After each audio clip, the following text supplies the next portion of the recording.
Tengan ustedes muy buenos días. En el nombre de nuestro Señor Jesucristo les saludo con emoción. Es bonito estar aquí. A mí me gusta esta función.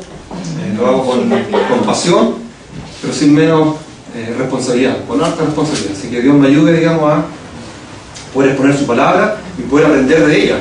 Y que pueda, en ese aprendizaje, ustedes puedan traer sus creencias, sus convicciones, para que luego puedan andar en integridad, es decir, consistente con lo que ustedes creen, que es lo que nos cuesta. A veces declaramos que creemos y nos cuesta en nuestro andar. El tema que voy a reflexionar con ustedes y se llama Alcanzados para servir en comunidad. Y me gustó tanto la imagen esa que encontré de ese Dios que está ahí alcanzando a todo el mundo, que está feliz, a todo el mundo, y todos son todos, alcanzados para servir en comunidad. Y le quiero pedir que estemos muy concentrados, que ojalá no nos distraiga nada, y podamos estar concentrados en lo que estamos conversando acá. Les voy a hacer una primera pregunta que quiero que no la van a responder en voz alta, quiero que la respondan en su mente, en su corazón. No es una pregunta simple, así que les pido que aprovechen el tiempo. Aprovechemos bien el tiempo en que estamos meditando y reflexionando, de forma que sea de utilidad para ustedes. La pregunta es simple y la respuesta no lo sé. La pregunta es la siguiente. Tienen que responder a la siguiente pregunta: ¿quién soy yo? ¿Quién eres tú? Y les voy a dar un minuto de reloj. Si quiere estar más concentrado, puede cerrar sus ojos y responda esa pregunta. Una vez que llegue una primera respuesta, escudriñe esa respuesta y convénzase de que ¿seré realmente ese yo? Comienza a lanzar. ¿Quién es usted? Imagínense que un hijo chico le pregunta: papá, ¿quién eres tú? ¿Qué le respondería? O está en la oficina, o un vecino le pregunta: ¿y quién eres? ¿Qué le dirías tú?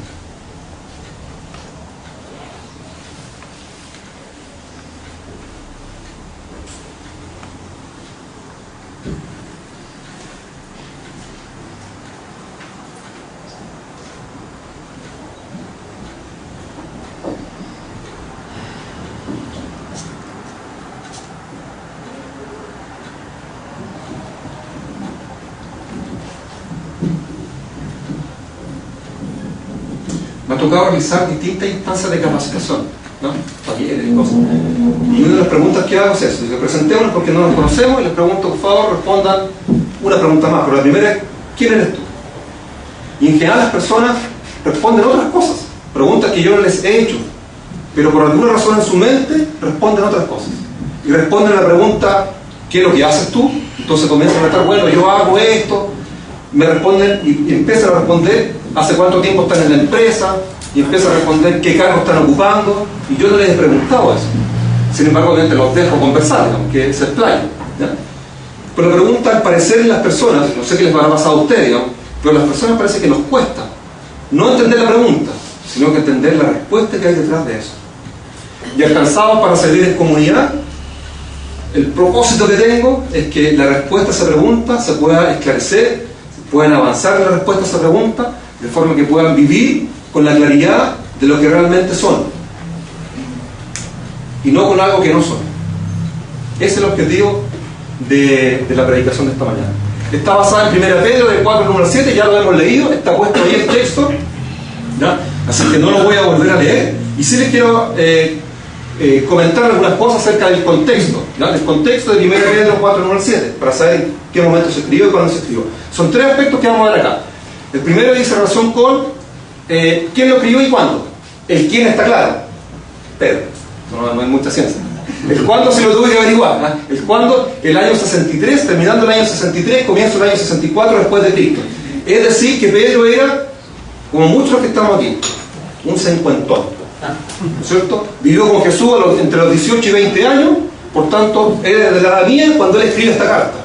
Y estaría recordando, los que tenemos 50 años, qué le ocurrió en su vida, qué no ocurrió en otro día, entre el año 80 y 83. Y empieza a escribir acerca de lo que pasó ahí con Jesucristo, ¿ya? Pero él no escribe un evangelio, él escribe una carta, de aquí vamos, a los destinatarios de la carta, que son cristianos que están sufriendo en la iglesia de Asia Menor, ¿ya? Y sufriendo porque no solamente los cristianos de Asia Menor, los cristianos en general, el primer y segundo, bueno, durante mucho tiempo han sido perseguidos, aquí con mayor razón. Entonces eran iglesias que estaban muy perseguidas, angustiadas, temerosas, con miedo, las personas. Y esta es una carta que escribe a estas iglesias. En el primer versículo de la carta de Pedro dice claramente a quién está destinado. Dice: Pedro, apóstol de Jesucristo, a los expatriados de la dispersión en el Ponto, Galacia, Capadocia, Asia y Bitinia. A los que les fue bien en historia, ¿entienden dónde está eso? Como a mí no me fue bien, tuve que buscar un mapita, hice un mapa, ¿dónde quedan estas cosas? ¿Ya? Porque no me fue bien en historia. Entonces ahí está, y ahí aparecen exactamente la isla: Ponto, Capadocia, Asia Menor, etc. Pero identifiqué el Mar Negro, el Mar Mediterráneo que está acá abajo, y me pregunté, bueno, ¿y ese qué lugar es hoy día? Y es Turquía, es lo que actualmente es Turquía. Noticias hay de ahí, hay noticias en Irán, en Irak, que están acá al lado, en Siria. Las noticias internacionales están en este entorno dándonos. Por tanto, es un lugar donde uno más o menos se debiera ubicar. Las iglesias a las cuales se escriben son las iglesias que estaban en este sector, ¿ya? Así que era una carta no para una, sino que para muchas iglesias. Y no solamente una iglesia estaba con angustia, estaba preocupada, estaba con temor, sino que muchas de las iglesias que estaban ahí estaban con angustias, con temores, con miedo.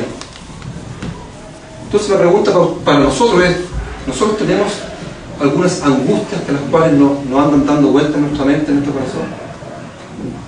¿Tenemos algún temor de la vida? ¿Tenemos alguna frustración? Si es así, espectacular, una buena noticia, porque esta carta que sirvió para esa iglesia nos va a servir también para nosotros. Porque el propósito de esta carta, el propósito era poder alentar, animar, aumentar la fe, la esperanza y el amor de esos cristianos, y también de ahí hacia la eternidad de los cristianos. Porque es palabra de Dios, útil para ellos hace 2000 años atrás y útil para nosotros. Y uno de los principales es darle sentido de vida a pesar de las circunstancias a las personas. Por eso está ligado con la pregunta: ¿quién eres tú? ¿Quién soy yo? Porque es la búsqueda de sentido de tu vida para que haces lo que haces. Y este texto, capítulo 4, del 7 al 11, nos va a ayudar a entender la respuesta a esa pregunta: ¿de quién eres tú? Lo tenemos acá. Ahora, este texto, que es un texto grande, digamos, se pueden predicar muchas cosas, ¿ya? Pero yo voy a predicar acerca del verso que a mi entender es el central, que es el verso 10, que dice: cada uno ponga al servicio de los demás el don que haya recibido, administrando fielmente la gracia de Dios en sus diversas formas. Me gustó mucho que Carlito lo proyectara con la Reina Valera 60, que le da un énfasis distinto, pero ya en su mente tiene la otra traducción, así que nos vamos a ir complementando. Ahora, el contexto de este párrafo tiene tres aspectos que les quiero mencionar, o por lo menos que yo logré detectar. Seguramente los teólogos detectan más cosas, pero en mi conocimiento detecté tres cosas que se las quiero comentar. La primera es acerca de la urgencia que hay en este párrafo, y está en el verso 7, ¿ya? La segunda es algunas condiciones necesarias respecto a lo que se requiere para poder servir a este llamado que nos hace Dios de servir a los demás. Y el tercero es el propósito por el cual vamos a servir. Son tres cosas que voy a repasar rápidamente para que lo tengamos en mente. El primero es la urgencia, ¿ya? La urgencia que aparece en este versículo dice: más, el fin de las cosas se acerca. Y en realidad, si uno ve el verso 6 del párrafo anterior, lo que está diciendo Dios ahí a estos creyentes, lo está animando a vivir conforme a lo que Dios desea para sus vidas. Ustedes lo pueden buscar después ahí. Dice: vivan conforme a la voluntad de Dios. 4.6. Y un poquito antes, en el 4.3, le dice así algo, va a ser una paráfrasis, le dice: ya, córtenla, chiquillos, córtenla. Dejen de desperdiciar el tiempo y vivan como Dios manda. Eso dice en el 4.3. Entonces hay una urgencia de poder hacer y poder tomar en serio las cosas de Dios. Y la urgencia está en este párrafo con eso. Dice: más, relacionando el párrafo anterior, el fin de las cosas se acerca. No solamente Pedro escribe acerca de la urgencia de la segunda venida del Señor Jesucristo. Pablo lo hace en muchas de las cartas. El fin de los tiempos se acerca. Por tanto, aprovechemos bien el tiempo que nos queda para vivir. ¿Cuáles son las condiciones necesarias?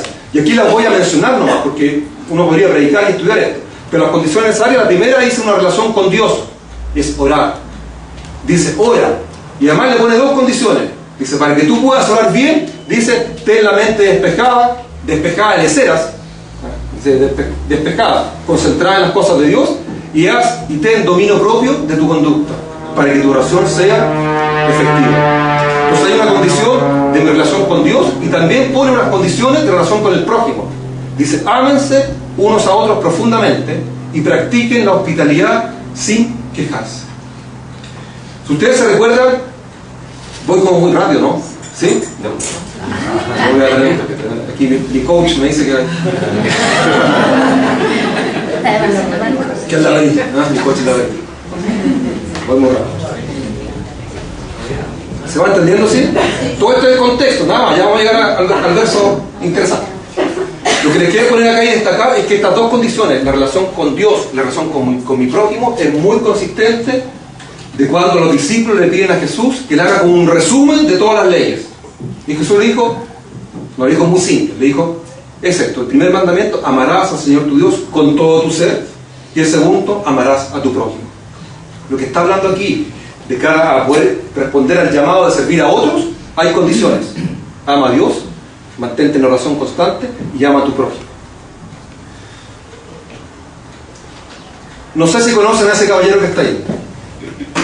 Seguramente no. No es mi papá. No es mi papá. Es una persona que se llama Viktor Frankl. Él escribió un libro que se llama El hombre en busca de sentido. ¿Ya? Es un libro hermoso. Y ahí me lo he llorado en varios capítulos. Y les quiero leer solamente una parte pequeña. Viktor Frankl es un psiquiatra austriaco, nació en el año 1905 y le tocó vivir la invasión nazi a su país. ¿Ya? Viktor Frankl dice así, consiguió, antes de que fuera capturado, se consiguió un visado para emigrar a los Estados Unidos. Ese visado, además de eludir la persecución nazi, le brindaba la oportunidad de desarrollar y defender sus teorías psiquiátricas en un marco de mayor resonancia científica y cultural en Estados Unidos. Pero sus padres no lograron proveerse de una documentación que presentara alguna garantía para no correr riesgo inminente de ser encarcelados o deportados. Además, ancianos ya y sin la ayuda de ningún hijo, se creerían ciertamente desvalidos. Los otros hermanos de Víctor ya se habían ido de Austria. La situación de sus padres que se planteaba Víctor era una difícil disyuntiva, una grave duda de conciencia. ¿Debería atender a sus padres o proseguir con una esperanzadora carrera? ¿Asegurar su reciente matrimonio o ayudar a su familia en su incierta suerte? El visado ofrecía un caminar exitoso en lo profesional y en lo personal, pero en Viena quedaba el eminente y seguro riesgo de ser deportado de sus padres a un campo de concentración. Desconcertado e indeciso, salió a caminar un rato con la intención de solucionar el dilema. Al vagar errante, el vagar errante lo condujo hasta la catedral de San Esteban, mientras en el interior se escuchaba música de órgano. Le pareció un lugar propicio para reflexionar. Permaneció aproximadamente una hora, sosegado por la paz del ambiente, pero con un íntimo desosiego en su corazón. No veía manera de encontrar una salida cabal. ¿Cuál era mi responsabilidad?, se preguntaba. ¿Ocuparme de mi obra o cuidar de mis padres? En un momento así, uno siempre esperaría una señal del cielo. Regresó a casa con una pesadumbre. Al entrar observó un pequeño pedazo de mármol sobre el aparador. Se dirigió a su padre. «Papá, ¿qué es esto?» «Esto, lo he levantado de un montón de escombros, allí donde antes se encontraba la sinagoga que han quemado. El pedazo de mármol es una parte de las tablas de los 10 mandamientos. Si te interesa, puedo decirte también cuál de los mandamientos es el signo en hebreo que se encuentra allí grabado, porque solo existe un mandamiento que lo lleva como inicial». «¿Cuál es?», le insistía mi padre. Entonces me dio la respuesta: «Honra a tu padre y a tu madre, para que vivas por mucho tiempo en la tierra». Amén. Así que me quedé en la tierra, dice Víctor, junto a mis padres, y dejé vencer la visa. Dejó caducar el visado para los Estados Unidos y sucedió lo previsible. Una semana después, toda la familia de Víctor Frank fue deportada por completo a un campo de concentración. Amar es un verbo, como dice un cantante, ¿no? Pero lo dice la Biblia antes que el cantante. Cuando el apóstol Pablo habla acerca del amor inspirado por Dios, dice el amor son dos verbos. Efesios 5:29 dice, es cuidar y alimentar a tu ser amado. Cuidar y alimentar a tu ser amado. Y honrar a los padres pasa por cuidar y alimentar a nuestros padres. Amén. Doy este énfasis, este paréntesis, porque es un día especial hoy día, el de los papás. Y amar significa eso. Y la relación con el prójimo, para poder servir a los demás, tiene que estar basada en el amor. No puede haber nada de servicio que no esté basado en el amor. Pablo lo dice en Corintios 13. Tú puedes dar todas tus riquezas, pero si no hay amor, no sirve de nada. De nada, hermanos. Hacer un servicio sin amor no sirve de nada. Amén. Amar es cuidar y alimentar. ¿Estás tú amando a tus seres queridos? Pero esto es parte del contexto nomás, no es la predicación, así que no me voy a distraer. ¿Cuál es el propósito? El propósito de este pasaje estaba al final, en el versículo 11b. Decía, para que en todo sea Dios alabado. En el servicio que Dios nos ha llamado a hacer, Dios es alabado. No hay otro propósito. Por tanto, este texto que tiene una urgencia de ser conocido, tiene unas condiciones necesarias para ser aplicado y tiene un propósito, es tremendamente importante para su vida, para poder responder ¿quién soy? ¿Les parece importante, no? Sí. Propósito de alabar a Dios, una urgencia porque el tiempo se va acabando y condiciones necesarias para que el servicio se pueda realizar de buena forma. Vamos entonces. Vamos al texto. El verso número 10, dijimos que ese iba a ser el central. Ya leímos los propósitos, las condiciones y cuál fue la urgencia.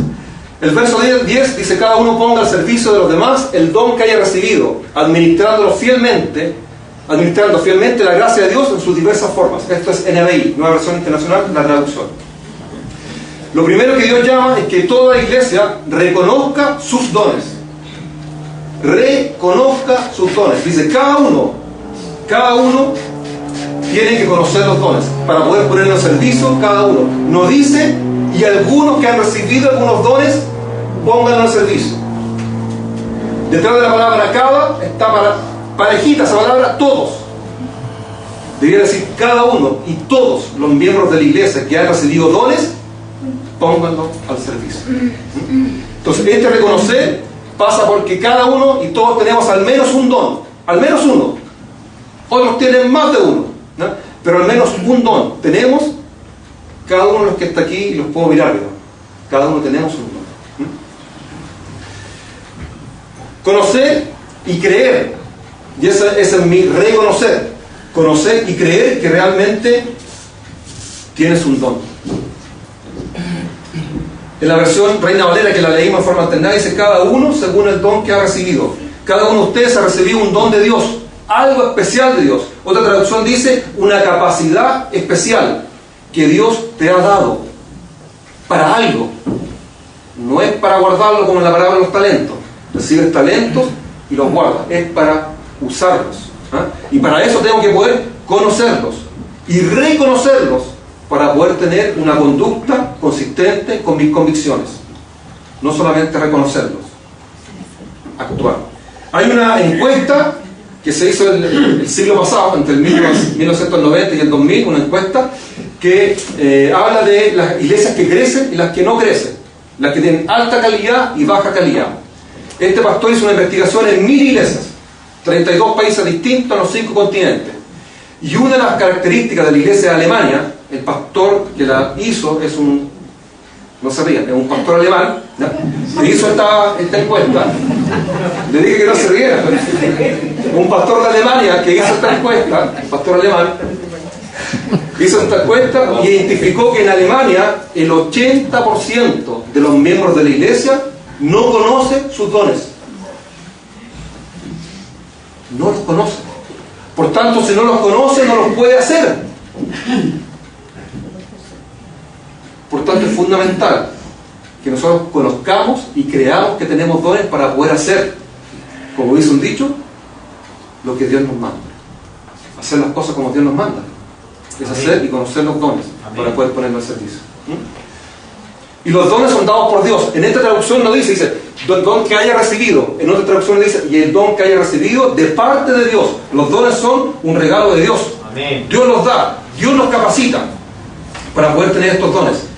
El creyente no puede crearlos ni reclamarlos para sí. Dice Simón Kistemaker, que es un comentarista, puesto que los recibe de Dios, que los concede gratuitamente a su pueblo. Entonces no los podemos ni crear ni tampoco reclamar. Hay que identificarlos para poder ponerlos al servicio. El mismo dice, Cristo constituyó, y ahora hay algunos apóstoles, otros profesores, otros maestros, otros pastores, etc. Porque Dios da los dones. Y no podemos darnos el lujo de despreciar ni siquiera a un hermano, porque la misión que tenemos es tremendamente grande. Pregunta: ¿te sientes tú digno de recibir un don de Dios? ¿Te sientes tú digno de recibir un don de Dios?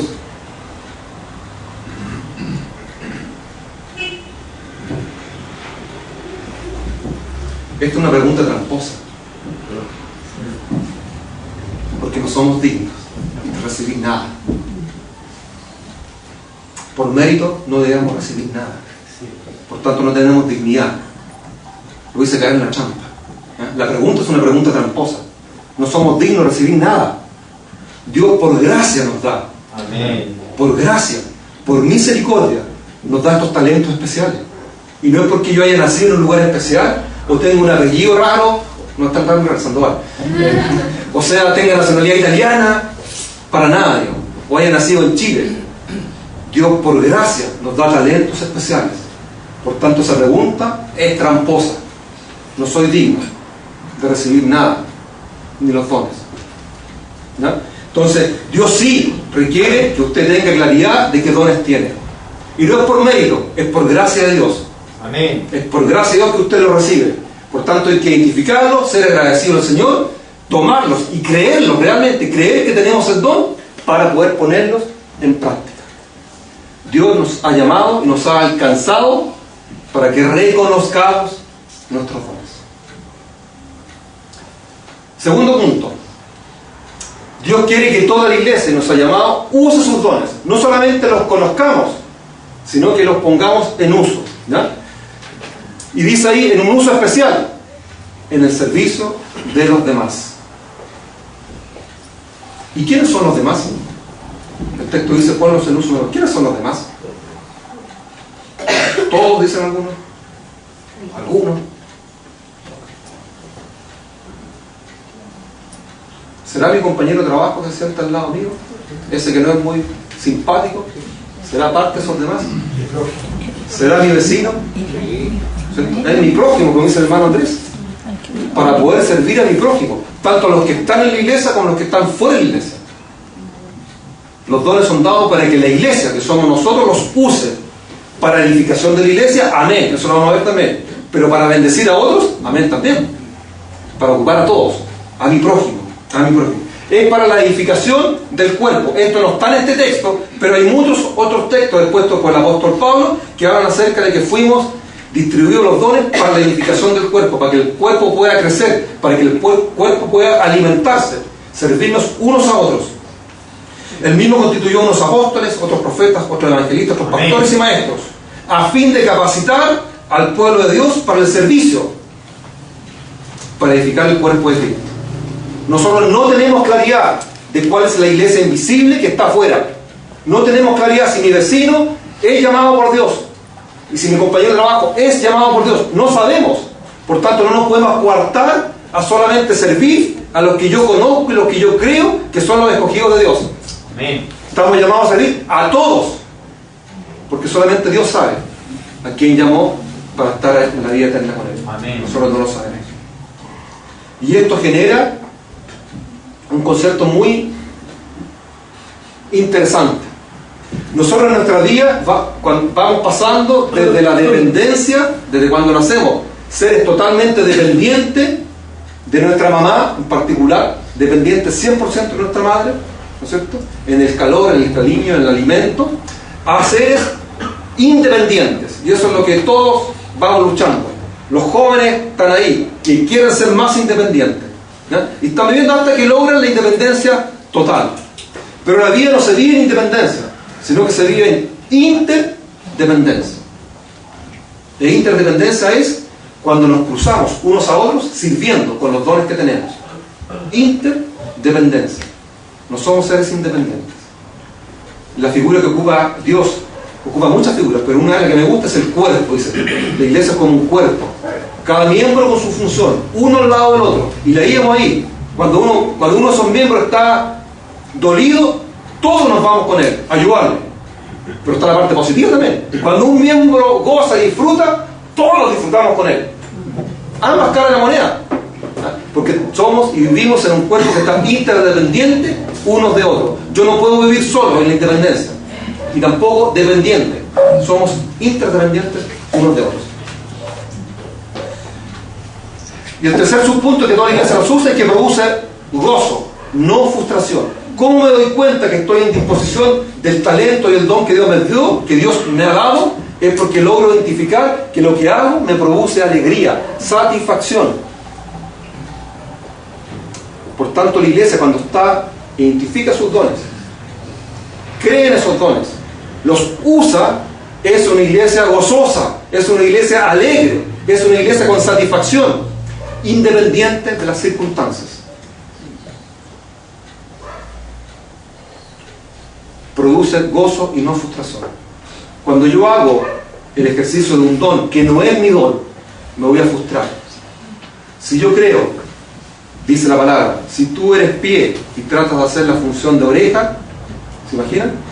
Un pie aquí, un pie. Aunque quiera, no va a poder, porque no es oreja, es pie.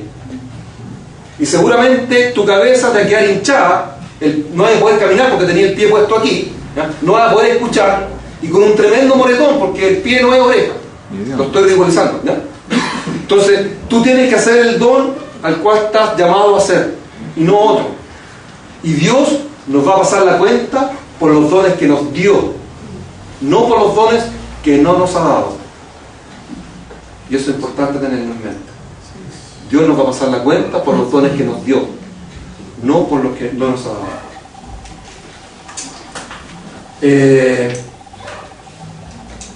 Bueno, imagino que muchos o todos vieron el partido de Chile el viernes, ¿no es cierto? Alguien no lo vio, ¿no? Ahí, la cara. Oye, ve los goles en YouTube, son fantásticos. Me gustó mucho y asociándolo, una entrevista que se le hizo a Alexis Sánchez, ¿no? Al final. Se le hizo a Alexis Sánchez y él dijo: yo hago lo único que sé hacer y soy feliz haciéndolo en la cancha, jugar a la pelota. Y hacerlo. Los dones son eso. Yo hago mi don y me siento satisfecho y es lo mejor que yo puedo hacer, haciendo el don que uno tiene. Espectacular, dije. Esta frase la voy a ocupar. Muy bonito. Porque además tú lo notabas contento, alegre. Me dijo, yo me entretengo jugando en la cancha. ¿Sí? Muy bonito. Muy bonito. ¿Conocen a él? Sí. ¿Cierto? Nick Vujicic. ¿Ya? Les voy a mostrar. No, antes voy a hacer un desorden. Ya que no está el pastor, no se lo cuente. No se lo cuente. Es que quiero porque me ha gustado mucho ver aquí en la cata con Horacio.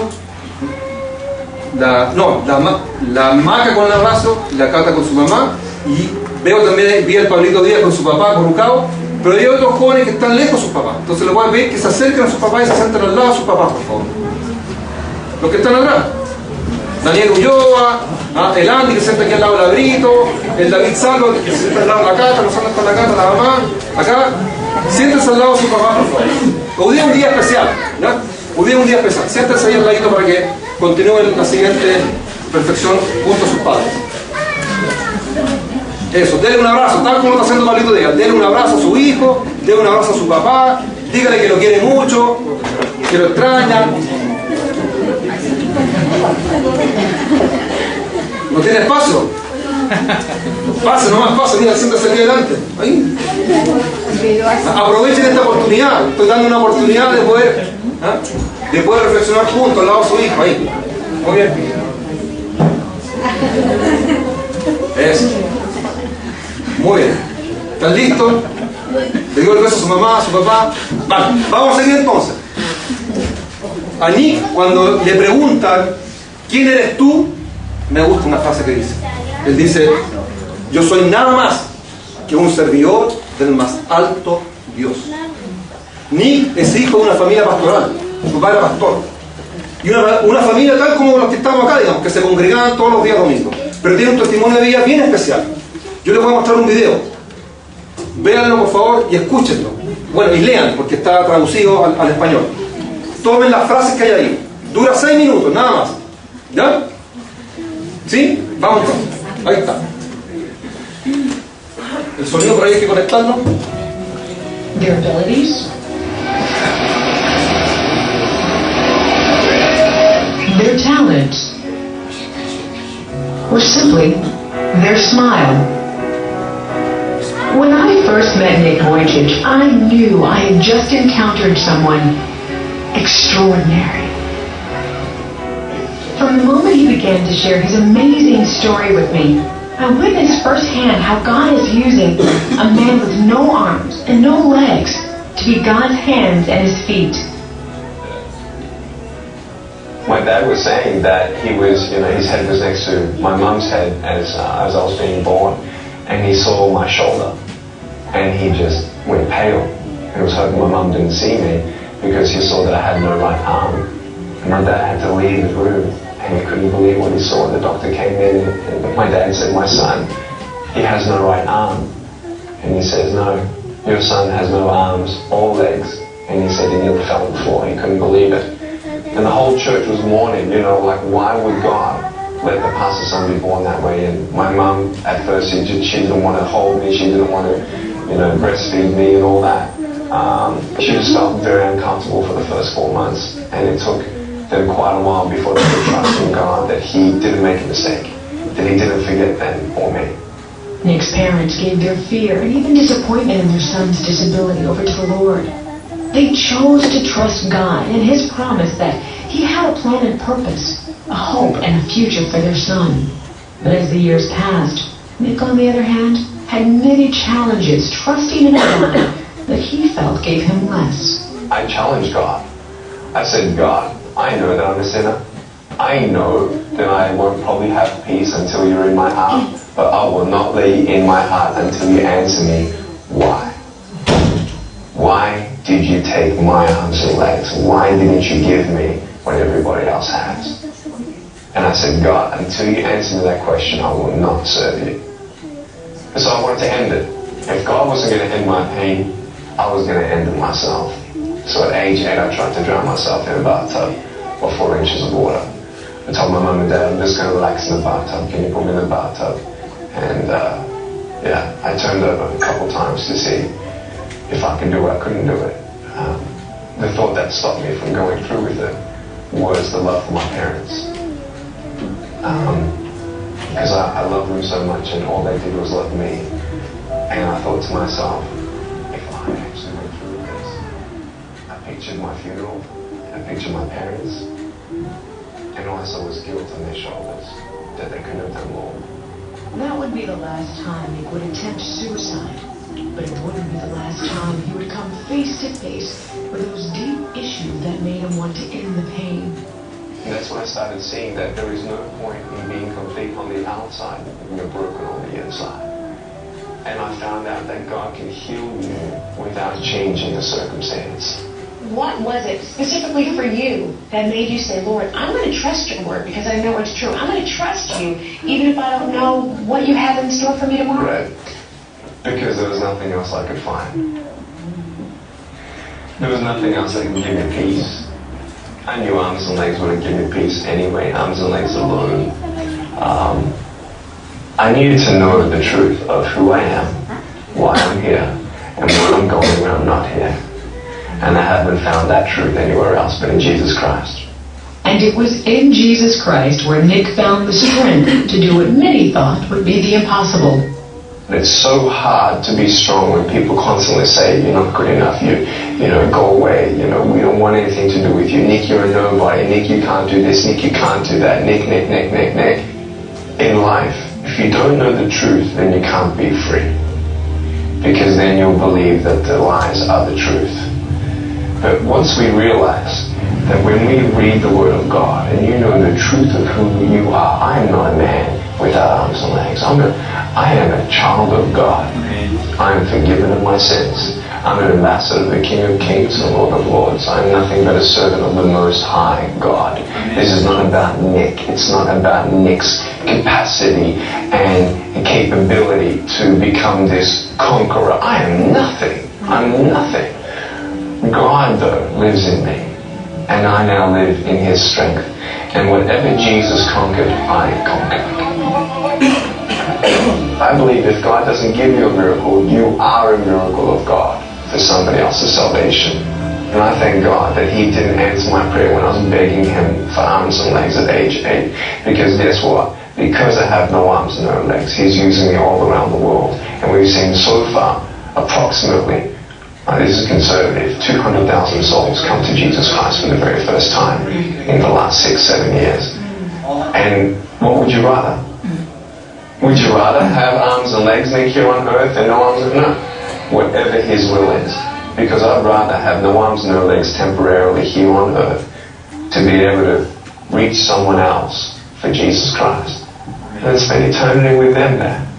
In the last decade, Nick has shared his story in 24 countries to over 3 million people.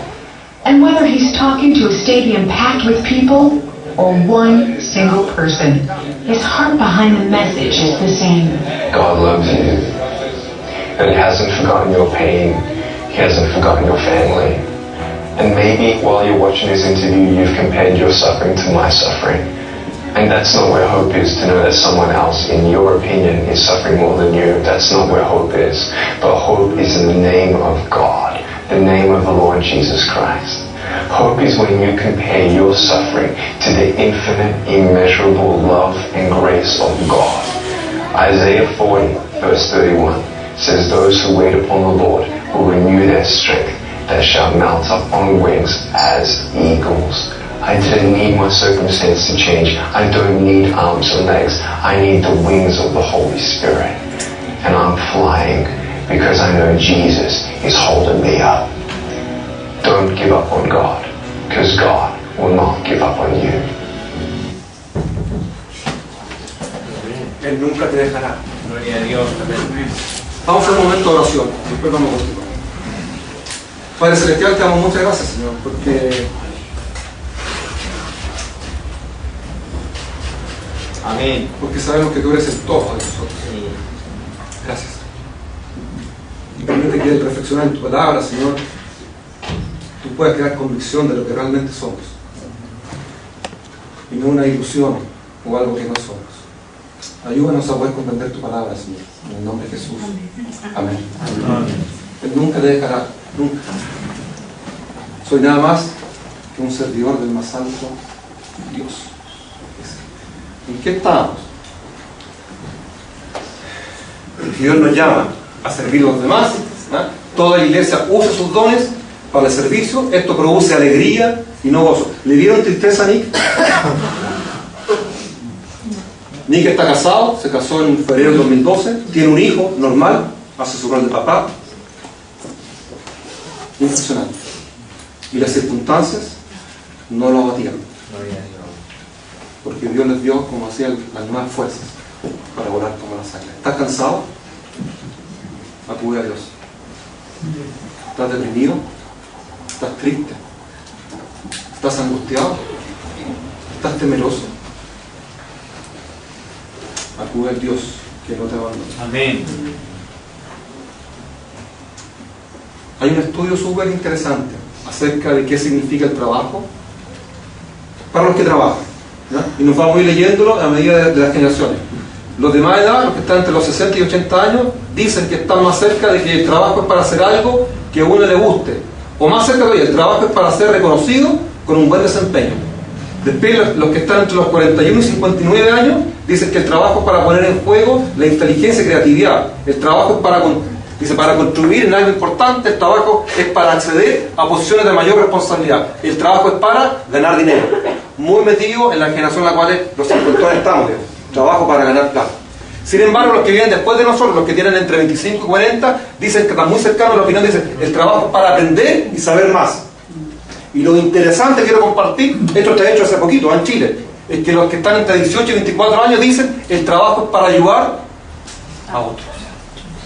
El significado del trabajo en la generación joven. Impresionante. Impresionante. Les da sentido de vida. Por eso a esta generación, cuando les preguntamos ¿quiénes son ustedes?, ciertamente que van a responder con mucha más solidez los que tenemos más años. Y el tercer punto que les quiero compartir dice que Dios nos llama a que toda iglesia los use con responsabilidad. Responsabilidad, lo leo así, significa habilidad para responder, ¿no?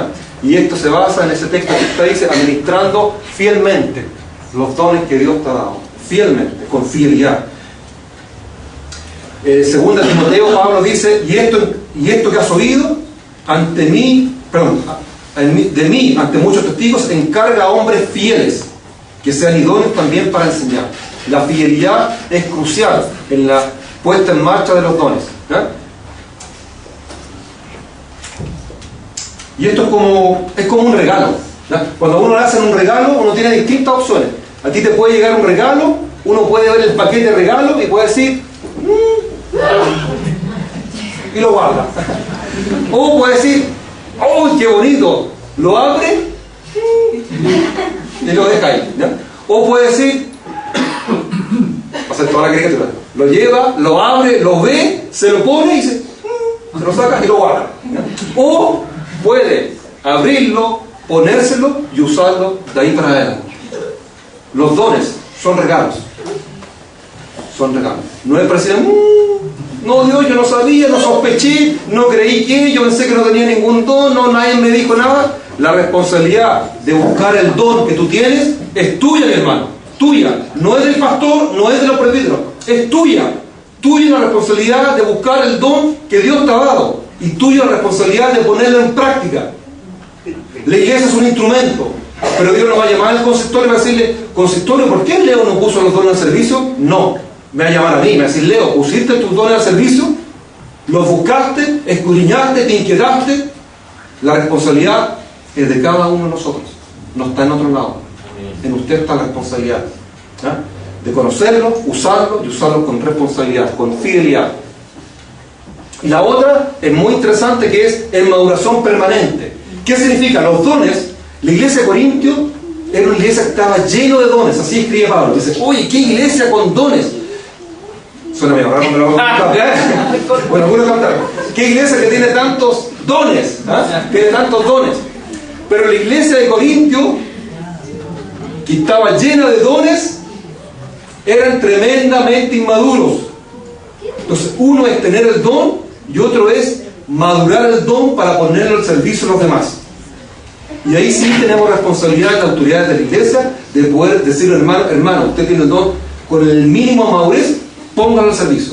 Pero poner al servicio a un hermano que tiene un don que no lo tiene suficientemente maduro es una irresponsabilidad para él y para la autoridad de la iglesia. Por tanto, es muy importante saber el don, pero saber que uno lo tiene que ir madurando. Y esta maduración permanente está en la conjugación del verbo administrando, que es un presente que continuo, siempre está ahí.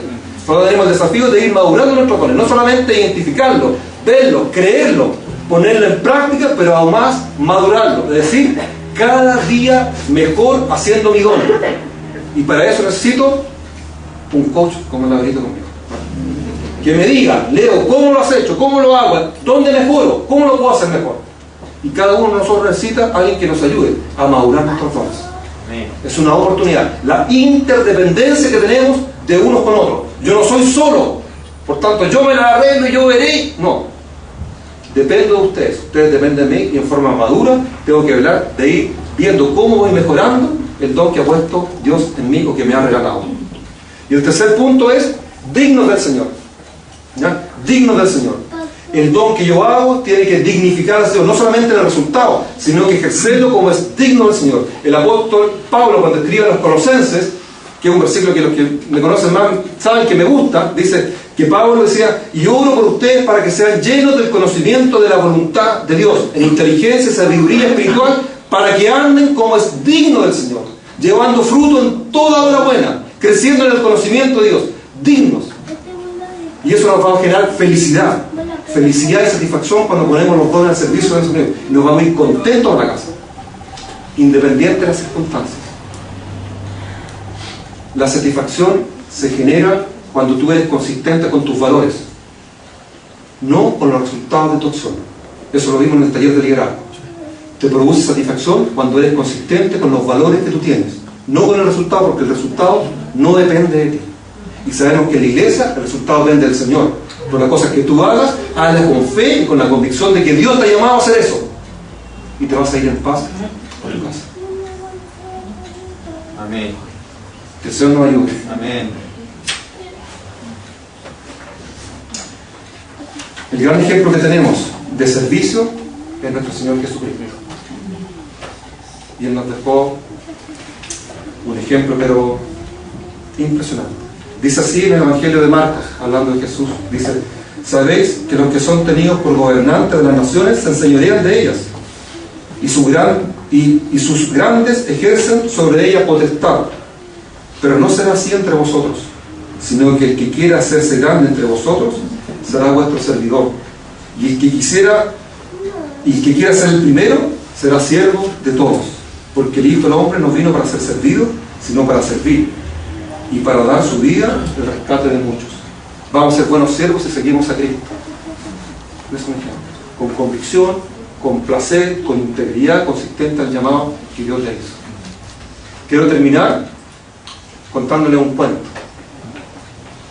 Este es un cuento que en realidad es un cuento del Tíbet, pero lo adopté a Chile. Entonces, no voy a hablar de tigre, sino que voy a hablar de puma. Esta es la historia de un puma y una manada de guanacos, ¿ya? En realidad es la historia de una puma mujer, ¿ya? ¿Ustedes han visto alguna vez un puma en vivo y en directo, no? Espectacular el felino ese, es realmente precioso, ¿ya? Bueno, dice, la voy a leer para no alargarme, porque cuando no leo me alargo mucho, ¿ya? Cuando leo no leo. Entonces dice así, era una puma que estaba en un muy avanzado estado de gestación, estaba embarazada. No sé si se ocupa ese término con los animales, pero para que lo entiendan, estaba preñada. Pero esto no la refrenaba a sus impulsos felinos de abalanzarse contra los rebaños de guanacos. Pero en una de esas ocasiones en que saltó junto a una manada de guanacos, cayó y no pudo levantarse y alumbró un precioso cachorro y no logró sobrevivir al parto la mamá. El cachorrito fue recogido por guanacos, por los guanacos también. Se hicieron cargo de él, dándole de mamar y cuidándolo con mucho cariño. El felino creció entre guanacos, aprendió a pastar, ¿no? Ahí está el guanaco. No logré encontrar la cara de un puma guanaco, así que entonces el guanaco está ahí. El felino creció entre los guanacos, aprendió a pastar, a andar elegantemente como andan los guanacos, a caminar en forma esbelta y a hacer el sonido que hacen los guanacos. Tampoco lo encontré. Le llamaremos balido. No sé cuál es el nombre, le vamos a llamar balido para no complicar. Su balido era un poco diferente y chocante al principio, pero los guanacos se acostumbraron. Aunque era un guanaco corporalmente bastante distinto a los otros, su temperamento era como el de los demás, y sus compañeras y compañeros estaban muy satisfechos con este puma guanaco. Y así fue discurriendo el tiempo, y el puma guanaco era manso y delicado y comía pasto. Una mañana clara y soleada, el puma guanaco estaba pastando con gran disfrute. Y un puma, para que sea la distinción, un puma, se acercó hasta el rebaño y todos los guanacos huyeron. Pero el puma guanaco, extasiado en el alimento, seguía pastando. El puma lo contempló sonriendo. Nunca había visto algo semejante. El puma se aproximó al cachorro y cuando éste levantó la cabeza y vio al animal, exhaló un grito de terror. Comenzó a balar, como van los guanacos, desesperadamente. El puma le dijo: cálmate, muchachito, no voy a hacerte nada, al fin y al cabo somos de la misma familia. Y el puma guanaco dijo: ¿de la misma familia?, replicó sorprendido el cachorro puma guanaco. Yo no soy de tu familia, ¿qué dices? Soy un guanaco. Anda, acompáñame, dijo el puma. El puma guanaco le siguió, porque era muy curioso. Llegaron a un lago de aguas maravillosamente tranquilas y despejadas. Mírate en las aguas del lago, le dijo el puma al cachorro.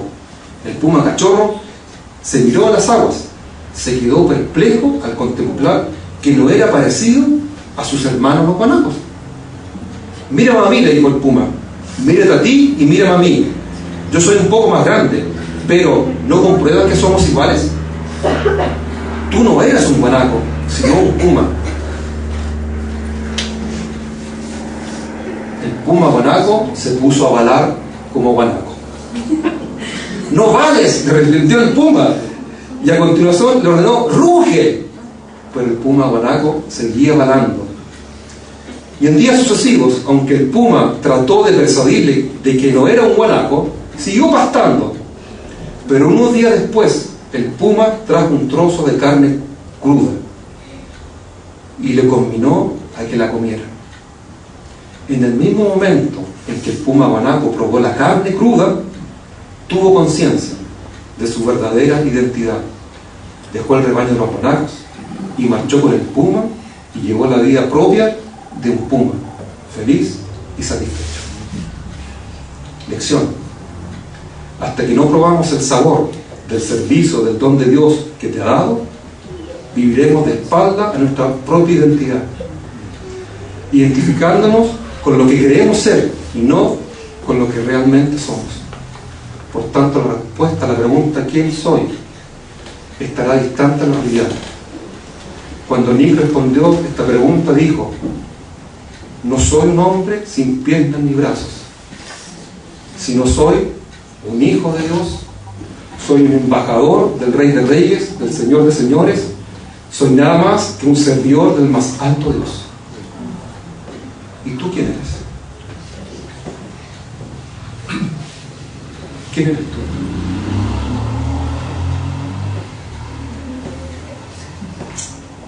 Vamos a dar un minuto también, igual hasta el comienzo, para que puedas responderte esa pregunta. ¿Y tú quién eres? ¿Has vivido como el puma guanaco, sin saber lo que realmente eres? ¿No has logrado disfrutar del don que Dios te ha dado y lo has puesto al servicio? Por tanto, no sabes el sabor y satisfacción que tiene el hacer las cosas que Dios manda, que Dios te ha capacitado. ¿Quién eres tú, mi hermano? Piénsalo un minuto y vamos a terminar con una oración.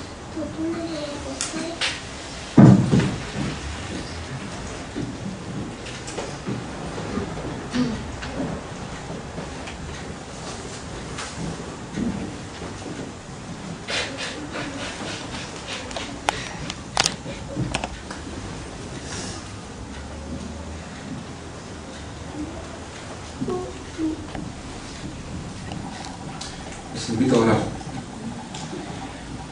Cada uno ponga al servicio de los demás el don que haya recibido, administrándolo fielmente la gracia de Dios en sus diversas formas.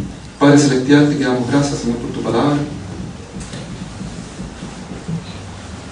Permite que el entendimiento que hemos logrado, Señor, sea edificación para la vida de cada uno de nosotros, para la vida de nuestra familia, para la vida de esta congregación, para la vida del prójimo que está al lado mío, Señor.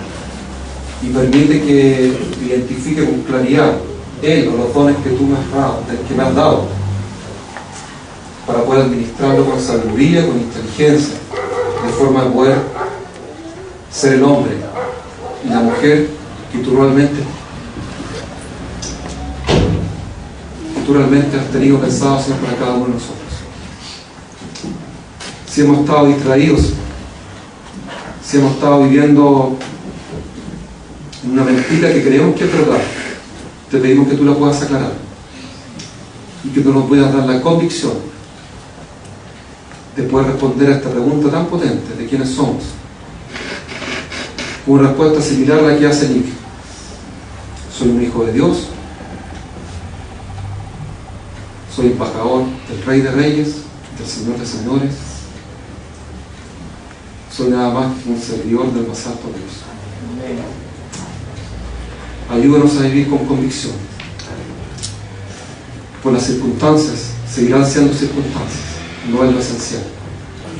Gracias por tu tiempo, gracias por tu amor, gracias por tu consideración y gracias por tu palabra, Señor. En el nombre de Jesús oramos. Amén. Amén.